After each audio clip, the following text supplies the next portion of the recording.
खन्ना जी को पहचान नहीं रहे क्या आप लोग? खन्ना जी से कहे, खन्ना जी को कहे।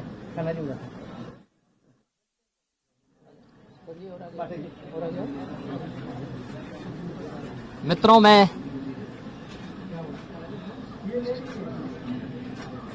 विधानमंडल की आज से प्रारंभ हो रही इस कार्रवाई में आप सबका स्वागत करता हूं। उत्तर प्रदेश विधानमंडल आज से अपना बजट सत्र प्रारंभ कर रहा है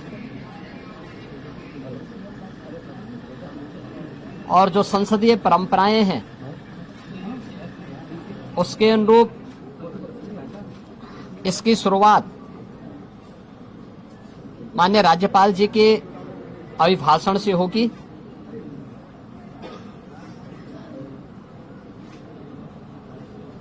बजट सत्र में दो महत्वपूर्ण एजेंडे होते हैं। एक माननीय राज्यपाल जी का अभिभाषण और दूसरा सामान्य बजट। माननीय राज्यपाल जी का अभिभाषण वह सरकार की उपलब्धियों और भारी कार्य योजना का सरकार का अपना एक दस्तावेज होता है, जिसे राज्यपाल जी के माध्यम से सदन के माध्यम से पूरे प्रदेश के जनता जनार्दन को समर्पित किया जाता है और यह सभी माननीय सदस्य फिर उस पर चर्चा करते हैं। ये सभी कार्रवाई को आज माननीय राज्यपाल जी के द्वारा अपना अभिभाषण संवेद सदन को संबोधन के माध्यम से यहां दिया जाएगा। दूसरा सामान्य बजट 11 फरवरी को वर्ष 26-27 का सामान्य बजट प्रस्तुत होगा और फिर इस पे चर्चा होगी। फिर अंत में अनुदान मांगों को पारित करने के साथ ही बजट सत्र जो आज 9 फरवरी से लेकर के 20 फरवरी तक चलेगा, यह बजट सत्र का एक कार्यक्रम हम लोग लेकर के आए हैं।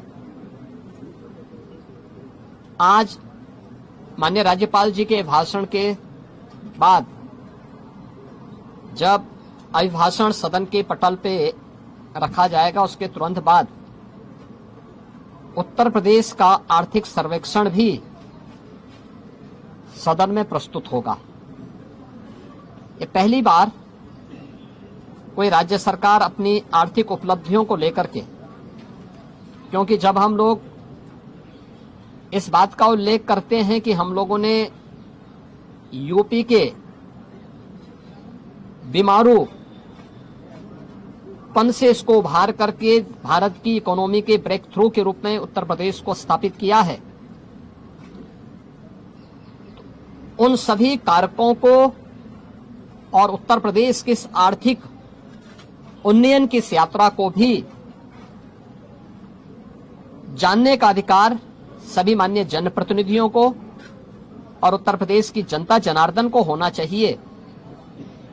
हमने आर्थिक उन्नयन कितना किया है, उत्तर प्रदेश की प्रति व्यक्ति आय में क्या वृद्धि हुई है, एम्प्लॉयमेंट जनरेशन की स्थिति क्या है, उत्तर प्रदेश की वित्तीय प्रबंधन को कैसे हमने लगातार एक विषम परिस्थितियों से उभार करके उत्तर प्रदेश को पिछले 5 वर्ष के अंदर, पिछले 5 वर्ष से लगातार रेवेन्यू सरप्लस स्टेट के रूप में स्थापित किया है। इन सब को लेकर के आर्थिक सर्वेक्षण की रिपोर्ट भी आज सदन में प्रस्तुत होगी और मुझे लगता है कि राज्यपाल जी के भाषण पे चर्चा के दौरान भी और बजट पे चर्चा के दौरान भी सभी माननीय सदस्य के लिए यह रिपोर्ट एक महत्वपूर्ण दस्तावेज होगा अपने डाटा को प्रस्तुत करने के लिए और उस पर चर्चा करने के लिए। वास्तव में विधानमंडल लोकतंत्र का एक महत्वपूर्ण आधार स्तंभ है। यह संवाद से चलता है, कार्रवाई को बाधित करके नहीं। किसी भी माननीय सदस्य को अगर कोई मुद्दा उठाना है तो कार्रवाई को बाधित करने से वह एक प्रकार से जिन मुद्दों को की ओर ध्यान आकर्षित करना चाहता है उन मुद्दों पे को डाइल्यूट करने का प्रयास कर रहा है। हम लोगों ने बार बार कहा है कि सरकार संवाद से समस्या का समाधान पर विश्वास करती है। सरकार हर मुद्दे पे चर्चा परिचर्चा करने को तैयार है। हर एक माननीय सदस्य के बहुमूल्य सुझावों को स्वीकार करने को तैयार है, उस पर चर्चा करके और जो भी राज्य के हित में आवश्यक है उस प्रकार का कदम उठाने के लिए तत्पर है, तैयार है। लेकिन कार्रवाई को बाधित न किया जाए, अनावश्यक शोरगुल से बचा जाए। यद्यपि पिछले 9 वर्ष के अंदर उत्तर प्रदेश विधान मंडल में कार्रवाई के नए कीर्तिमान स्थापित हुए हैं और हम विश्वास करेंगे कि बजट सत्र जिस पर पूरे प्रदेश की और देश की भी निगाहें होंगी, इस बजट सत्र को इन 2 महत्वपूर्ण सरकारी कार्यों के साथ ही तमाम प्रकार के विधायी कार्यों को माननीय सदस्यों के अपने महत्वपूर्ण मुद्दों को भी उठाने का एक मंच बनेगा। इस विश्वास के साथ मैं बजट सत्र के अवसर पर विधानमंडल के सभी माननीय सदस्यों का और इस पूरी प्रक्रिया को सुचारू रूप से संपन्न करने के लिए विधानमंडल से जुड़े हुए जो हमारे अधिकारीगण हैं उन सब का भी, आप सभी का भी मैं हृदय से अभिनंदन करता हूं और विश्वास करता हूं कि बजट सत्र उत्तर प्रदेश के विकास की इस स्पीड को और तीव्र करने में एक बड़ी भूमिका का निर्वहन करेगा।